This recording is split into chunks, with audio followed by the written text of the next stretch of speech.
Dalam nama Bapa dan Putra dan Roh Kudus. Amin.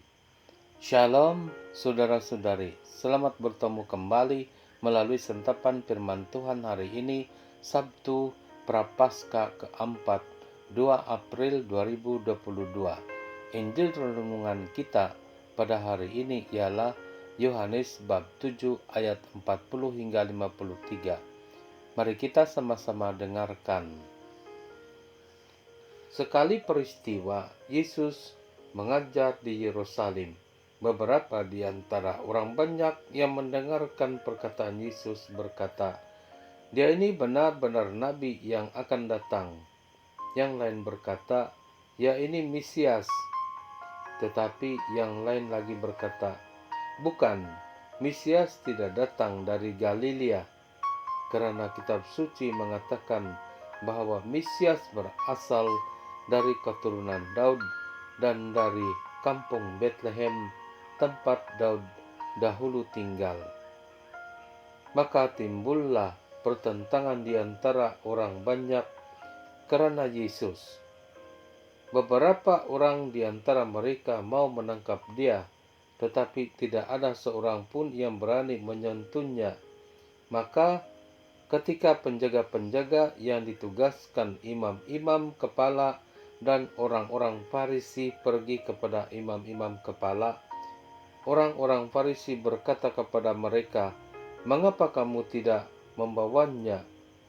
Jawab penjaga-penjaga itu, "Belum pernah seorang manusia berkata seperti orang itu." Jawab orang Farisi itu kepada mereka, "Adakah kamu juga disesatkan? Adakah seorang di antara pemimpin-pemimpin yang percaya kepadanya, atau seorang di antara orang-orang Farisi, orang banyak itu, yang tidak mengenal hukum Taurat?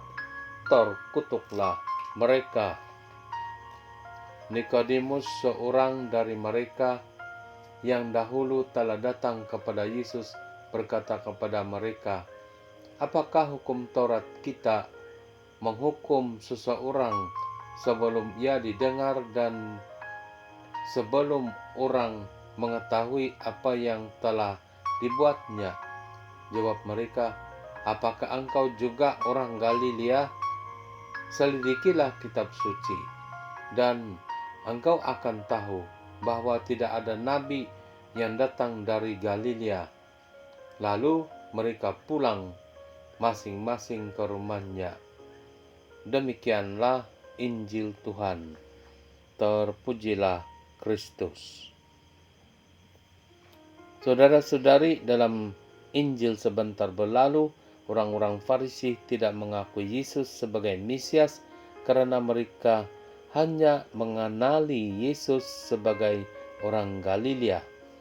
Mereka tidak tahu bahwa Yesus telah dilahirkan di Betlehem, mengikut kitab suci, tempat Daud dahulu tinggal.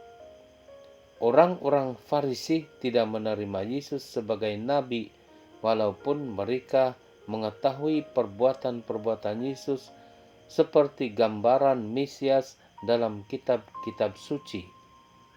Alasannya, Yesus bukan di kalangan orang-orang Farisi, tidak dibesarkan bersama dengan mereka. Yesus bukan salah satu daripada pemimpin-pemimpin yang dikenali. Namun, penjaga-penjaga kagum dengan Yesus. Mereka belum pernah mendengar seorang manusia seperti Yesus. Beberapa di antara orang banyak yang mendengar Yesus mengakui bahwa Yesuslah benar-benar nabi yang akan datang. Yesus diakui sebagai Mesias. Saudara-saudari, orang-orang Farisi gagal mengenali Yesus sebab walaupun tahu tentang kitab suci, tidak cukup pengetahuan tentang penghijraan manusia. Pengetahuan tentang kitab suci tidak disokong oleh ilmu pengetahuan yang menunjukkan kebenaran. Mungkin saudara-saudari terpikir juga seperti Pontius Pilatus, walaupun gak benar, tetapi tidak juga faham bila Yesus berkata tentang kebenaran. Padahal orang-orang sederhana faham tentang kebenaran bila kehidupannya jujur. Orang-orang Farisi tidak mengenali Yesus yang sebenarnya sebab orang-orang Farisi tidak jujur. Yesus katakan mereka itu munafik, tidak mau menerima dan tidak mau percaya akan kebenaran kehidupan Yesus. Siapa yang rugi? Orang-orang Farisi. Siapa yang rugi? Orang yang hanya memikirkan hanya diri sendiri yang benar, padahal termasuk dengan orang jahil. Itulah sebabnya perlu mencari kebenaran dalam hidup, sebab kebenaran itu menguntungkan dan kebenaran itu memerdekakan, kata Yohanes bab 8 ayat 32.